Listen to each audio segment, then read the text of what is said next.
오늘은 시편 24편 말씀을 가지고 다윗의 묵상하는 방법 이라는 제목으로 말씀을 나누겠습니다. 우리가 하나님의 말씀을 펴서 가까이 할 때 그 자체가 묵상이지만은 어떤 방식으로 하나님의 말씀을 묵상하느냐 그런 게 궁금한데 오늘 다윗은 하나님의 말씀을 묵상하는 방법을 우리에게 말을 해주고 있습니다.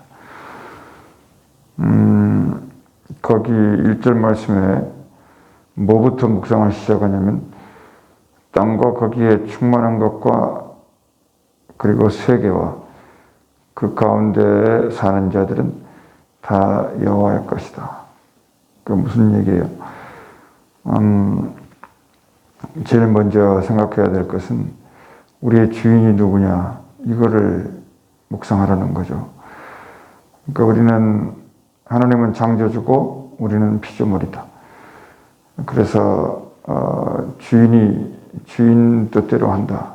이것을 항상 생각할 때 우리는 구하는 자고 우리 하나님은 우리에게 베푸시는 분이다. 이 입장을 분명히 가지고 살으라는 것입니다. 그게 첫 번째 다윗의 묵상하는 방법이고, 그러니까 그 시간이 길어지면은 길어질수록 좋은 거죠. 왜냐하면 왕과 함께 있으면 좋듯이 뭔가 힘 있는 사람과 같이 있으면 좋듯이 아니면은 그 평화로운 어떤 환경 속에서 오래 있으면 좋잖아요. 그러니까 1절이 그런 말씀이고 2절 말씀은 여호와께서 그 터를 바다 위에 세우시며 강들 위에 건설하셨도다. 이것은 이제 창세기에 생각하면 되는데 그냥 쓴 말이 아니고 하나님의 창조의 세계를 조금 더 깊이 있게 묵상을 하고 들어가다 보니까 이 이스라엘이라는 이 나라가 어디에 세워졌냐 이거를 묵상을 하게 된 거예요. 그러니까 성경이 그냥 자연스러운 용어를 쓰면서 자연계를 설명한 것처럼 보이지만은 그렇지 않는다는 거죠. 하나님의 뜻을, 하나님의 의도를, 하나님의 플랜을 찾아낸다는 거예요.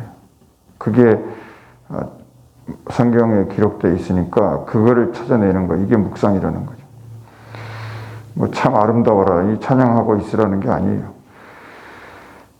그래서 하나님이 이 세상 전부가 다 하나님의 것인데 이스라엘은 어떻게 세워졌냐면 그 터를, 그 파운데이션을 바다 위에 세웠다. 너무 당연한 말 같으면서도 깊이 있는 말이에요. 그러니까 터라고 우리가 지금 서 있는 이 터전이라고 하는 것이 그 밑바닥은 바다라는 겁니다. 바다.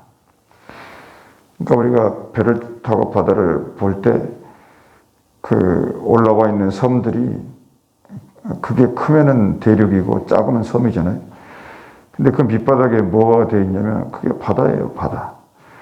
그러니까 바다 위에 이스라엘이 세워졌고 좀 더 우리가 살 수 있도록 또 만들어 주신 게 뭐냐면 강들 위에 건설했다. 그러니까 이스라엘은 바다와 강 위에 세워진 나라다. 이렇게 이제 묵상을 하는 거죠.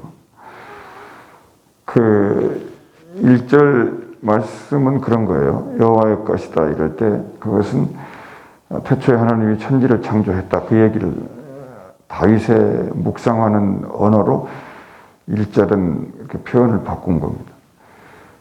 그러니까 우리도 이게 묵상할 때 자기 말이 나와요. 이렇게 자기 언어, 자기가 하나님을 이해했을 때의 표현하는 방법. 이게 묵상인데. 그리고 이제 두 번째 생각나는 게 무슨 말씀이냐면 바다 위에 터를 세우시고 강들 위에 건설했다. 생각나는 게 뭘까요? 그것이 이제 여호와의 신이 수면 위에 운행한다 이렇게.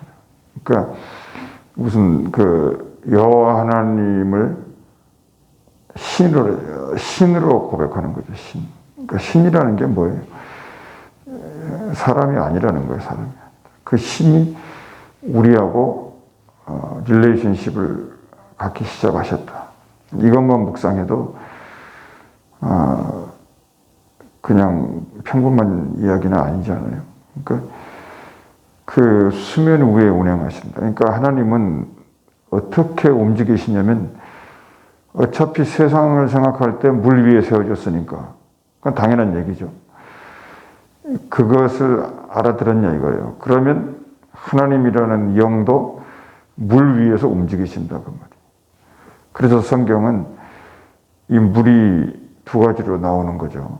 하나님의 말씀이라고 하는 물이 있고 세상이라고 하는 물이 있다는 거예요.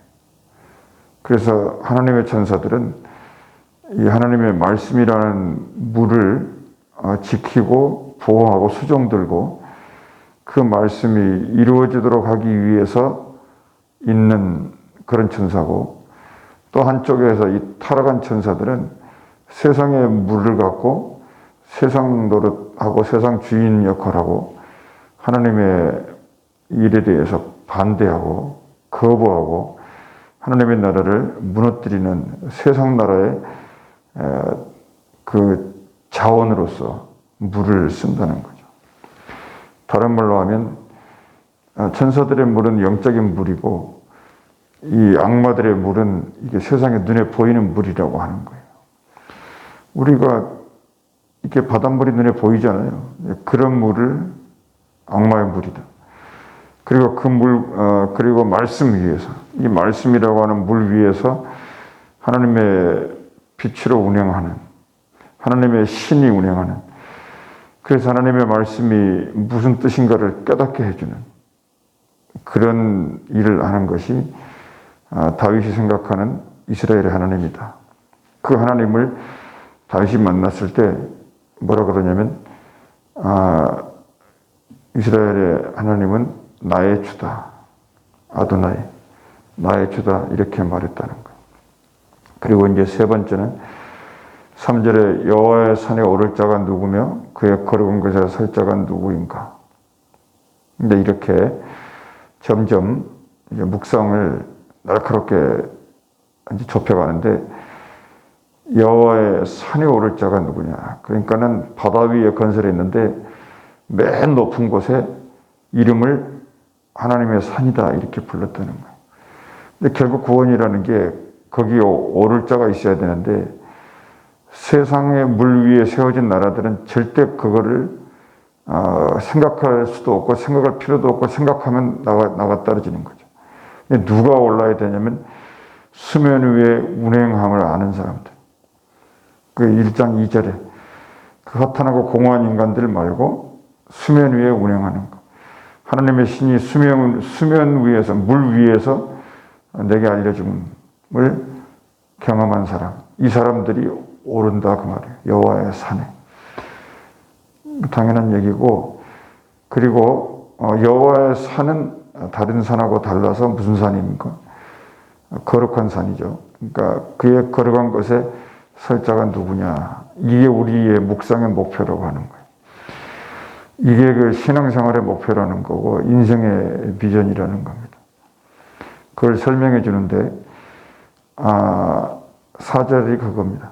곧 손이 깨끗하고 두 가지가 좋아야 되고 두 가지는 안 된다는 거예요. 손이 깨끗하고 마음이 청결해. 이 두 가지가 된 사람은 거룩한 곳에 설 자의 자격이 있는 거고, 그리고 뜻이 허탄하고 거짓말하는 거예요. 이거 두 가지 요구. 그러니까 이게 이 두 가지는 그냥 이거는 거룩한 산에 오를 수 없다. 이렇게 확실하게 정리를 했습니다. 그러니까 이걸 정리해 보면은 뭐냐면 이 다윗의 묵상하는 방법은 먼저 창조주 하나님. 창조주 하나님은 무슨 얘기인가요? 다른 신은 없다 그 말이에요. 다른 신을 생각할 필요가 없다. 그걸 분명히 하는 것이고, 그 다음 두 번째 다윗은 이스라엘의 하나님, 이걸 꼭 묵상을 해요. 왜냐하면 야곱의 허리에서 이스라엘이 나왔으니까. 이 이스라엘의 하나님은 다른 하나님하고 틀려서 살아계신 하나님이라는 거예요. 이 하나님도 아니면서 하나님이라는 말만 갖고 하나님인 척하는 이런 세상에 대해서 아닌 것을 분명히 말해주는 거예요. 아브라함과 이삭과 야곱의 하나님은 살아계신 하나님이다. 살아계신 하나님이니까 기도를 들으시는 거고 예배를 받으시는 거고 모든 세상을 경륜을 따라 통치하시는 거고, 그리고 우리 형편과 처지를 따라서 정말 보이지도 않는 우리의 존재를 관심을 갖고 귀를 기울이시고 그런 하나님인 것을 다윗은 묵상하고 안다는 거죠. 그러니까 본인도 다윗도 뭐 들판에 양치고 있다가 기름을 부으라고 해서 불려가가지고 기름 부음을 받고 왕이 되기 시작하잖아요. 사실은 그때만 진짜 기름 부음을 받은 거예요. 나머지 유다 왕이 되고 이스라엘의 통일 왕국의 왕이 됐을 때는 그 이스라엘의 장로들이 부은 거지 하나님이 직접 부은 게 아니라고요. 그러니까 사실은 한 번 기름 부음 받은 거예요. 그래서 창조주 하나님, 이스라엘의 하나님 어쩌라는 거냐 이렇게 질문을 할 수 있잖아요. 그러니까 나라를 통치하려면 법이 있어야 되니까. 다윗은 왕인데 왕이 아니라 할지라도 무엇을 묵상해야 되냐면 하나님의 말씀을 묵상해야 되는 거예요. 그러니까 우리도 성경을 펼쳐놓고 오락가락할 게 아니고 항상 모든 시편이 이렇게 생겼으니까 창조주 하나님이 어떤 분이다. 이스라엘 하나님은 누구다. 하나님의 법은 뭐다. 그러므로 나는 이렇게 산다. 이런 식으로 이 다윗의 묵상 방법을 통해서 지혜를 얻는 것입니다. 혹시라도 이제 그럼 묵상의 범위를 어떻게 넓힐까요? 그것은 창세기 출애굽기가 묵상의 기준 아닙니까? 이 두 가지가. 창세기 출애굽기. 창세기는 창조고 출애굽기는 이스라엘 아니에요. 창세기는 창조고 족장이고 출애굽기는 율법 아닙니까? 율법. 이거. 근데 이 두 가지를 성경 전체에서 모든 시대 상황과 역사적인 흐름을 따라 쫙 적용시켜 놓은 게 신약 성경 끝까지 가는 거예요. 그러니까는 이 창세기 출애굽기라고 하는 이 원천적 지식이 없이는 성경을 펴놓고 스스로가 걸려가지고 뭐가 뭔지를 몰라. 그러니까 순전히 아전인수로 해석을 하고 자기 스스로가 해석을 하고 자기 적용에만 빠르고 자기에게 이익되는 것만 고르고 자기에게 관심 있는 것만 초점을 두면서 묵상한다 그러는데, 그러면서 또 뭐 성경을 뭐 전체를 뭐 다 읽어야 된다 그러고 그렇게 하지 말으라는 거예요. 우리가 한번 생각해 보면, 그러니까 하나님은 이스라엘이라는 나라와 나를 어떻게 창조했냐면 물 위에서 창조했대요. 물로 창조. 그러니까는 이 물은 저 초당에서 이게 양들이 풀 뜯을 때 보면 그런 물이 아니라는 거예요. 하나님의 말씀이에요. 그렇게 결론이 가져갈 수밖에 없는 것이고, 그러니까 물 위에 세워진 나라가 이스라엘이듯이 하나님의 말씀 위에 세워진 나라가 바로 너라는 거예요. 이게 하나님의 나라라는 거예요. 근데 반대편에 항상 있어요, 성경은. 복 있는 사람이 있는가 하면 뭐가 있으니까? 복 없는 사람이 있으니까. 시편은 그걸 얘기하려고 하니까. 그래서 복 있는 사람들은 말씀 위에 세워진 사람이고, 복 없는 사람들은 세상 물 위에 세워진 나라예요. 그걸 바벨론이라고 그런다고. 바알 신을 섬기는 바벨론. 세상의 물질과 미디어와 역사와 흐름과 인생의 지혜와 잘나감과 이런 것 위에다가 어떻게 해서든지 나라 세우려고 하는 거야. 이 나라들이 거짓 나라더라고요. 그게 바벨론이라고 상징이 되어 있는데, 그리고 세상은 그 힘이 어디서 나오냐면 수면 위에 운행하시는 하나님의 성령으로부터 나오는 게 아니고 그 힘은 깊음 위에서 나온다. 수월, 지옥. 그거부터 창세기는 처음부터 그 얘기를 하고 있어요. 그러니까 거기서 나오는 거기 때문에 아무리 화려하고 아름답고 유혹스러워도 그 모든 것은 공허하고 허탄하다. 이렇게 규정을 내렸어요.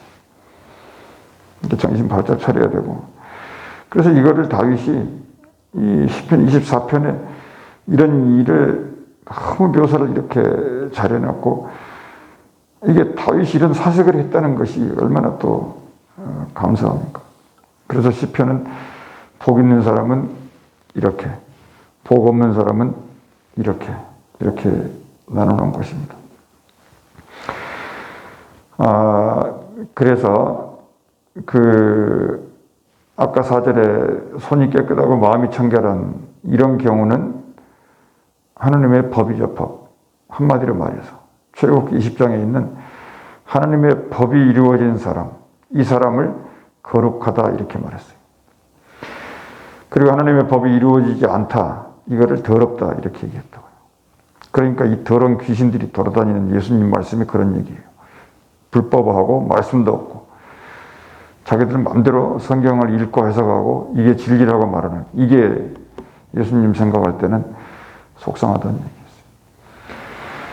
그러면 복 있는 사람이 복을 받는 길이 이 성경에게 두 가지가 있는데, 하나는 율법을 지키는, 그 4절에서 말했듯이 손이 깨끗하고 마음이 청결한, 마음 뜻 목숨 정성을 다해서 하나님을 사랑할 줄 아는 거.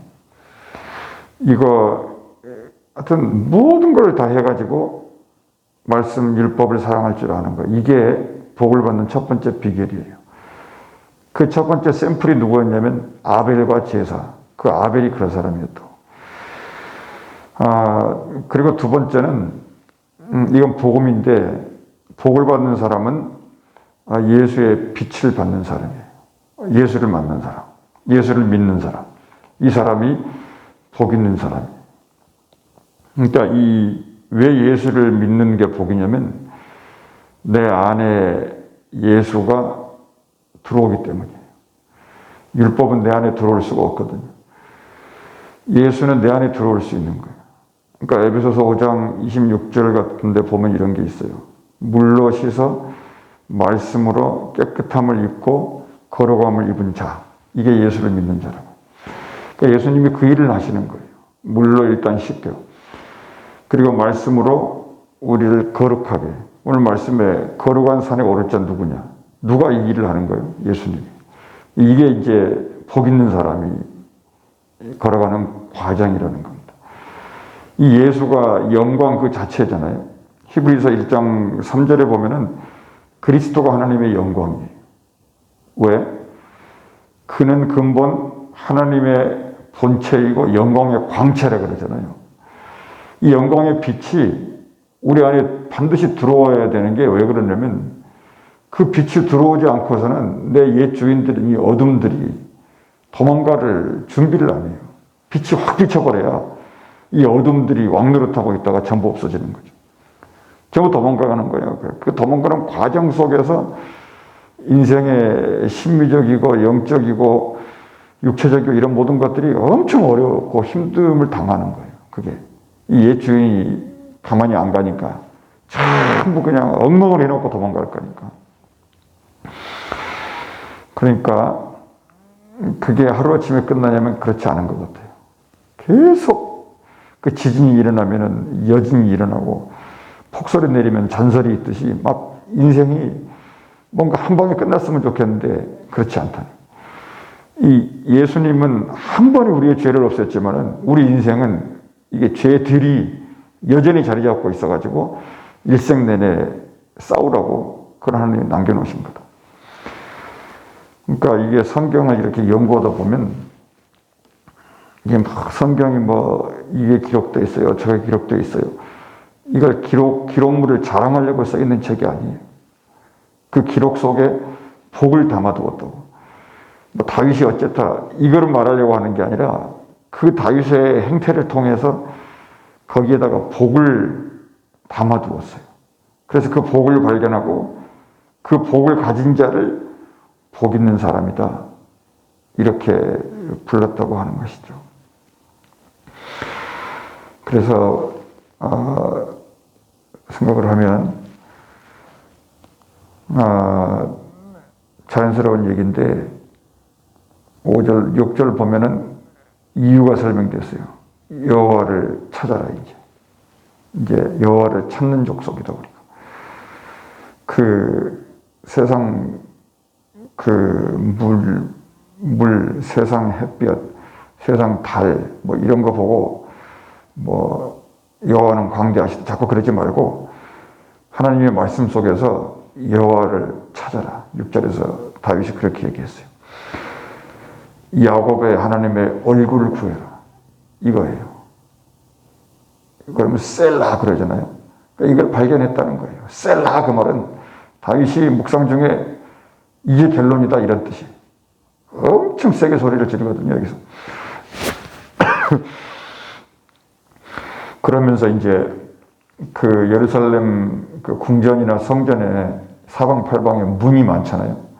근데 지금 그 문을 얘기하는 게 아니고 예수님이 양의 문이시니까 문만 있는 줄 알았는데 오늘 성경에는 문들이 있잖아요, 문들. 그러니까 이 영광을 아는 사람, 이 6절 말씀을 경험한 사람, 하나님의 말씀을 빛으로 경험한 사람, 이 사람들을 다윗은 뭐라 그랬냐면 문들이다, 이렇게 말했어요. 왜냐면 누가 걸어간 곳에 설 수 있겠느냐, 이 질문을 했잖아요. 얼마나 이 다윗의 생각이 깊으냐면 자기가 율법으로 생각하면은 노력을 해가지고 자기 손을 깨끗하게 하고 마음을 청결하게 해서 하나님의 영광의 산에 오르고 싶은 거예요. 근데 기도하고 깊이 묵상을 하면 할수록 그게 불가능하다는 걸 알았다는 거예요. 그럼 어떻게 들어가느냐?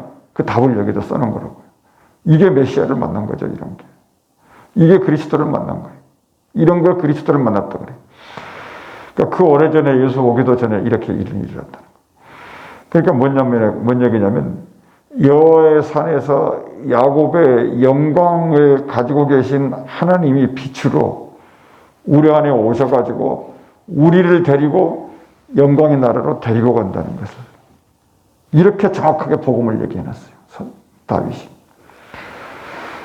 그래서 그 빛을 받은 사람을 문들, 이렇게 말했다. 문들. 그러니까 영광의 왕은 어디에 들어가시냐면 영광 속으로 들어가는 것이지 세상 속으로 들어가지 않는다. 그럼 질문이 있어요. 아니, 예수님이 어떻게 우리같이 죄인들에게 들어갑니까? 그래서 예수님이 자기 스스로가 십자가에서 죽음을 통하여 이 죄를 스스로 없앤 거죠. 물로 씻어 말씀으로 거룩하게 하시고 깨끗하게 하사, 이렇게. 그분이 원맨쇼 하신 거예요. 예수님이 다 해결하시고 우리 속에 거룩의 빛으로 오셔서 우리를 당신이 문이고 우리는 문들이 되게 하심으로 들어오신다. 이 놀라운 것을 다윗이 발견한 겁니다. 그래서 다윗은 주종목이 뭐였냐면 전쟁하는 거였잖아요. 손에 피를 묻히는 사람이잖아요. 그러니까 거기다가 노래를 짓는 거죠. 8절에 영광의 왕이 누구냐? 강하고 능한 여호와다. 전쟁에 능한 여호와다. 그래서 전쟁의 주인이 나의 하나님이었다는 거예요. 이 하나님을 나는 만났고 이 하나님을 알고 이 하나님을 나는 고백하니까 이 말씀을 묵상하고 읽는 여러분도 다윗의 방법을 따라서 그렇게 하나님을 찬양하고 높여라. 그래서 24절 4장에 그 셀라가 아주 두 번이나 아주 외치게 돼 있어요. 이게 cry out이라고. 그 마지막에도 영광의 왕이 누구시냐? 물을 거 없다, 이 말이에요. 만군의 여호와께서 곧 영광의 왕이다. 이분이 그리스도입니다. 기도하겠습니다. 은혜로우신 우리 아버지 하나님, 힘든 시절 지나면서 이 복음을 붙들지 않고 한나라 늘 버티기가 거의 불가능한 세계입니다.